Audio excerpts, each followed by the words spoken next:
All right, what's going on, sports fans? How you doing? Hopefully, enjoying yourself. Hopefully, you enjoyed the weekend. You're loving everything that's going on in the sports world right now. NBA playoffs got kicked off. You can check out previous video where I did go through the NBA.com bracket challenge. I gave you my predictions for each series moving all the way to the finals and gave you my finals prediction. So check that out after you watch this video. Of course, for this one, I want to talk about the Bruins, who, you know, born and raised Boston. Hockey's just different up there. I got into hockey.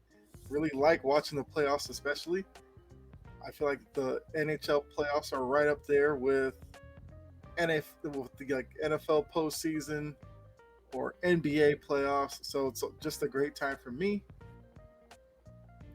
So I'm going to take this opportunity to talk about, my thoughts on the Bruins season, what I'm looking forward in terms of the postseason starting, what could be their biggest obstacle on their way to potentially a Stanley Cup, and really just kind of break it all down for you. So, all my NHL fans out there, my Bruins fans out there, definitely enjoy this. So, let's go ahead. Let's get into it.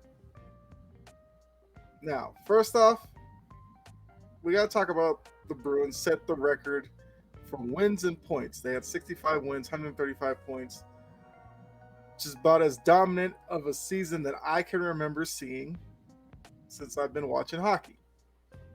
Now, with that obviously comes a lot of expectation.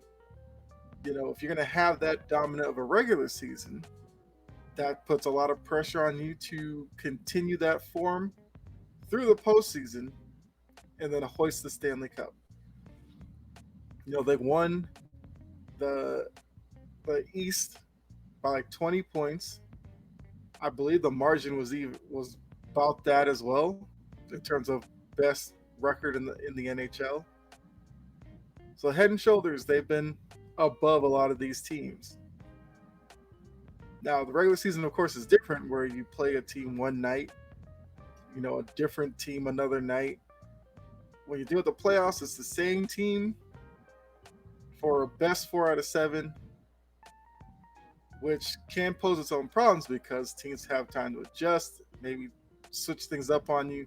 But, I feel like this Bruins team is fully equipped to handle all that. It's probably I don't know if it's like a vintage Bruins team because, they have the physicality. That's always been a Bruins staple. Those years back in not too long ago when the big bad Bruins would get to the playoffs and kind of get outclassed by, faster, more skilled skating teams. That's kind of different now because the Bruins have players just like that. Pasternak, Taylor Hall, guys like Zaka, guys who themselves are very skilled on with the puck. So I think that this is a good blend in terms of this current Bruins group. They didn't face a lot of adversity in the regular season. There were some games where I believe they did get outplayed, but still found ways to win. They had a very short window there of like a week or so where their play slipped a little bit, but they were able to, rally themselves, get out of that, go on another extended winning streak. So, this is a team that's been kind of clicking on all cylinders for a lot of this season.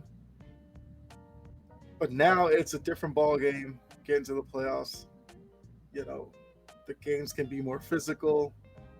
Penalties could be, I feel like they're more important to stay out of shorthanded situations, because with the playoffs, each goal is just that much, more magnified.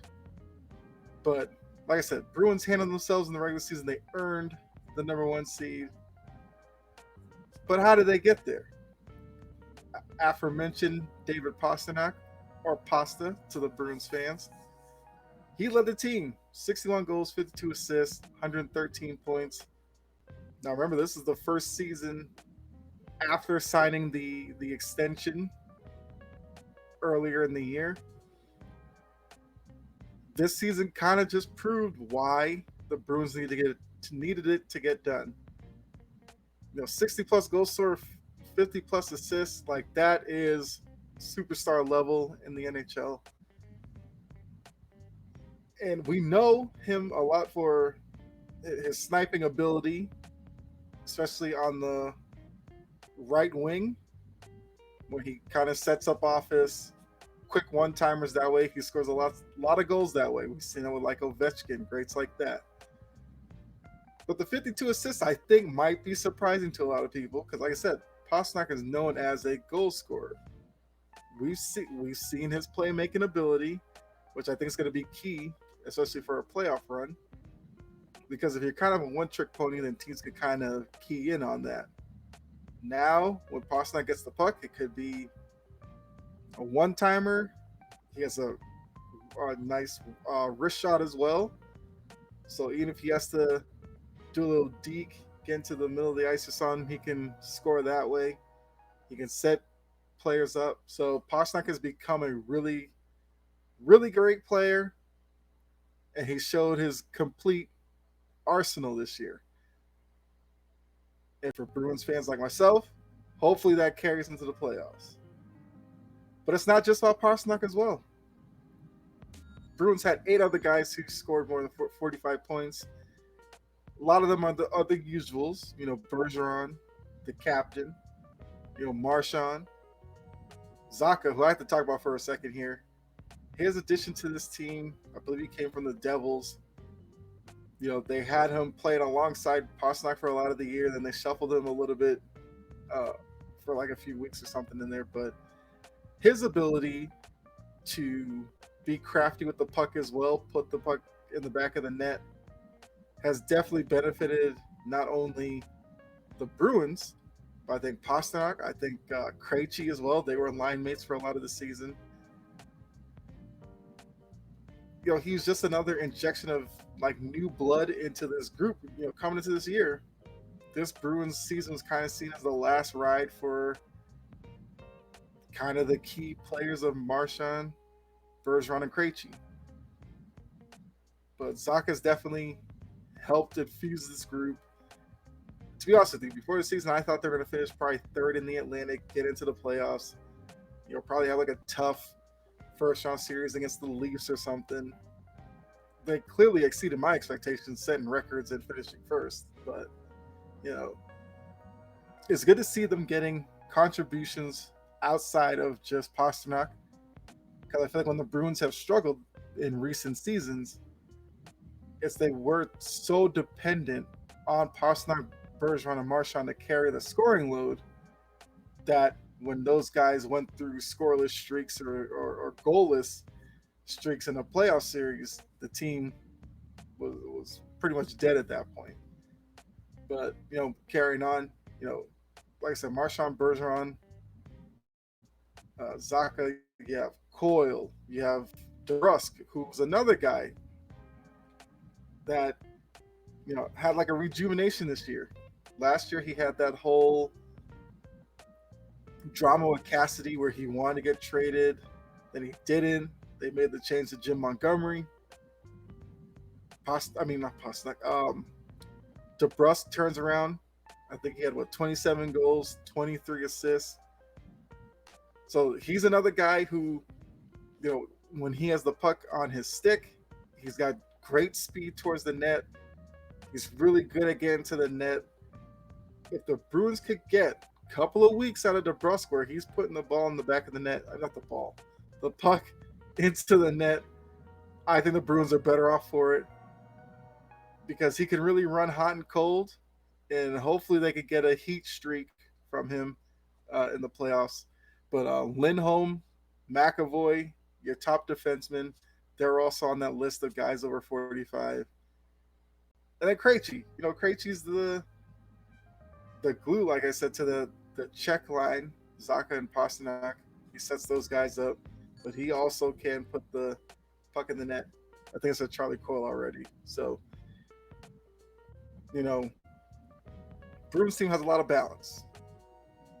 I mean, Bertuzzi and Hathaway, the guys they brought in, they bring physicality as well. Also, McAvoy, Coyle do that as well. But it's going to be interesting to see what those guys look like. First playoff series with this group. I mean, Bertuzzi, I've loved his addition. He likes to hang around the front of the net. He likes to hang around behind the net. He can play make out from behind there, passes to the front. I love that, because a lot of times when your offense gets bogged down in the playoffs, a guy who gets in behind the net does the dirty work. Maybe causes a turnover or beats a guy to the puck. Puts it out in front. You score a little cheap goal that way. That could get things going. So I think Bertuzzi is going to be an important part. It may not be in goal scoring, but I think in bringing that physicality and kind of mucking up the play behind the net. Orlov has been great as well in the defensive group. He's been a great puck mover, which is another thing that's going to be important in the playoffs as well. But looking at it now, we know Bruins are facing the Panthers. Starts Monday night. It's going to be game one. Their playoff road starts with the Florida Panthers. So the keys, basically, I said it. Have that balanced scoring from those guys. Have all of them clicking. Marchand at the end of the season was like 18 games without a goal. Then he broke through and scored some late in the season. So hopefully that carries over into the playoffs. Bergeron had the, I guess, injury concern in the last game of the regular season. I believe he's missed a couple of practices this week, so we'll have to see how he looks in game one, if he can go or not. But if he can't, that would definitely be a big loss for this Bruins team. But we know Bergeron's tough. I expect to see him out there. Then it's going to be how effective can he be. But he's definitely the leader of this group. And I think that's definitely a key to this team, because great leadership after the regular season they had with such dominance, and not everybody, but a lot of people picking them to win the Stanley Cup. It's a lot of pressure on the team. That's where leaders have to step up and keep guys in line, keep them focused. I think there's none better than Bergeron around the NHL. I have no doubts about that. Another key is going to be goaltending. In the NHL, that's about as big of a factor as anything. Ullmark, Strayman were great during the season. But of course, the concerns with Ullmark's never really been a bona fide number one for a season in his career. I believe this season he played, I think, the most games he had in the regular season. And now getting a taste of the playoffs now, can he keep up his goals against was below 2? Great save percentage. Looks like a really good favorite for like the Vezina. Swayman as a backup has been just as good. His goals against is in the low 2s. Pair that up with the Panthers, who I believe their lead goalie is Bobrovsky.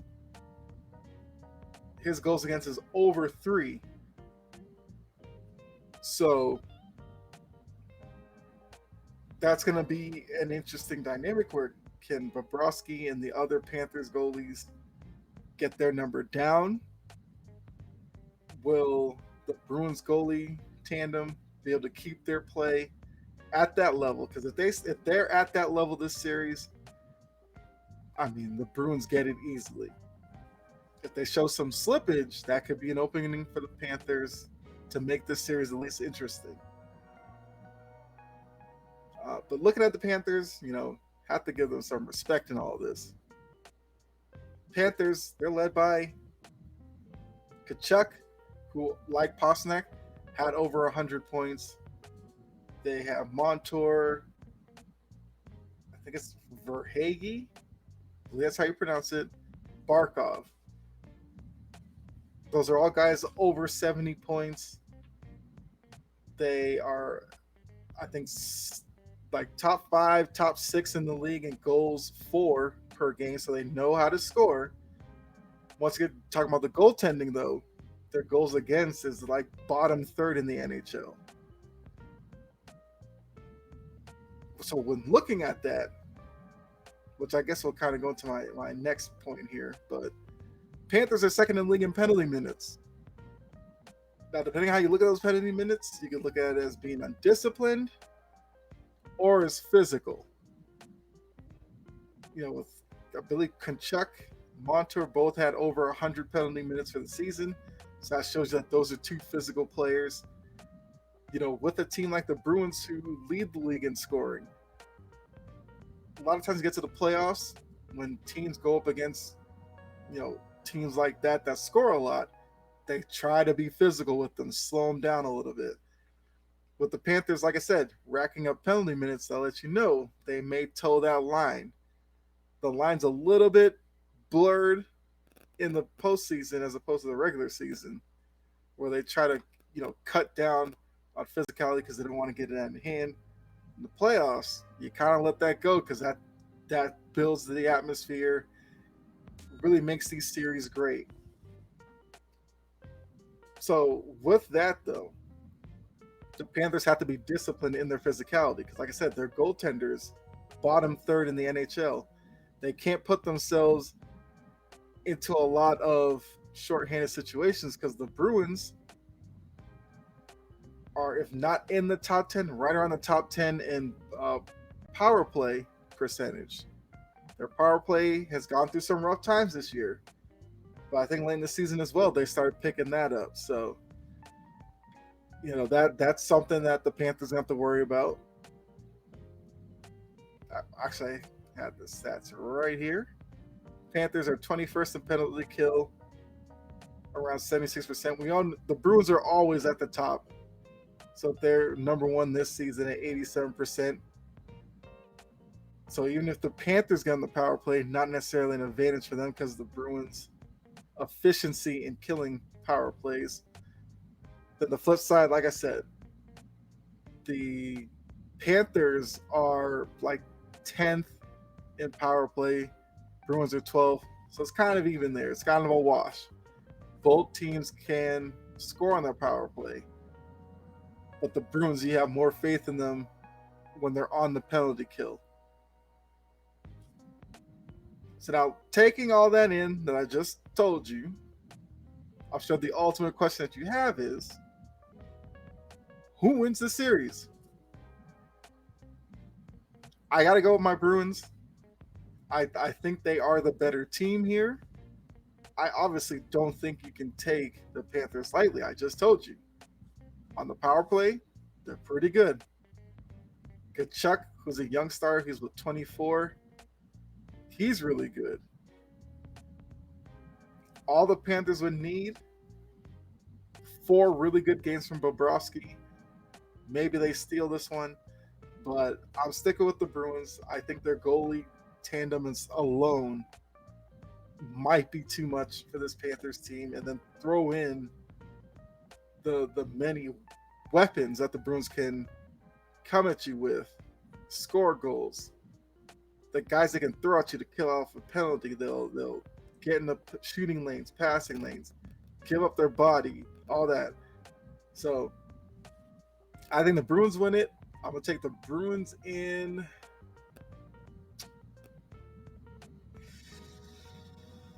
I want to say 5. I'll go with 6. Bruins in 6 games to then move on to face the winner of Toronto, Tampa Bay. But hey, I'm going to be watching these games.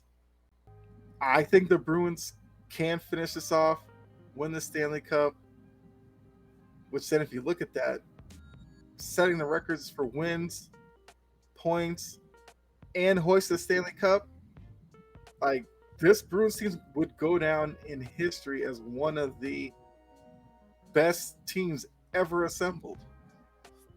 Now, that's when I say the added pressure of being a number 1 seed, that adds to it. they're still chasing some history here. I believe might have been ESPN or something. And one night when I was watching a game on there, I think they posted a stat about recent teams that I guess set the wins and points record at their point in history. I think a lot of those teams barely made the conference finals, much less the Stanley Cup. So history may be working against the Bruins necessarily, but I just think this group is really talented and is ready for the moment. Will take advantage of the moment and make its way to the Stanley Cup Finals. But you got to take it one step at a time. Start with the Panther series. I say Bruins in 6. Outside shot at Bruins in 5. I don't think it's going to be a sweep, but that's my prediction. Let me know down in the comment section what you think. Who do you have winning this series? Maybe there's some Panthers fans out there, or non-biased third-party fans who look at this series and may think differently from me. Let me know what you think. I definitely want to know. But once again, I got Bruins in 6. But really appreciate you tuning in. Hopefully you enjoyed this episode. And if you did, hit the like button, subscribe, and share. Really appreciate it. But as I always say, be safe out there. God bless. And I'll catch you in the next episode. All right. Enjoy yourself. Have a great day. Go out and enjoy the nice weather. Hopefully it's nice where you're living, but if it is, soak it up a little bit. All right. I'll see you guys.